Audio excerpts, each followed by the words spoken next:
¿Te han dicho que tienes un soplo? Cuando el corazón late normalmente produce dos sonidos, el clásico S1 y S2, pero a veces suena diferente.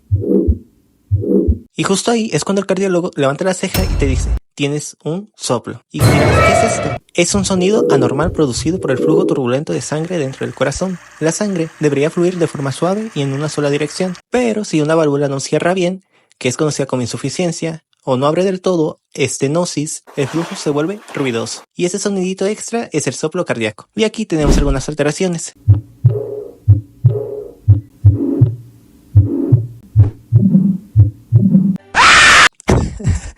Bueno, continuando, algunos soplos son inocentes, sobre todo en niños, pero otros pueden indicar problemas serios como estenosis aórtica, insuficiencia mitral, comunicación interventricular. Sí vale la pena auscultar y entender qué está diciendo tu corazón.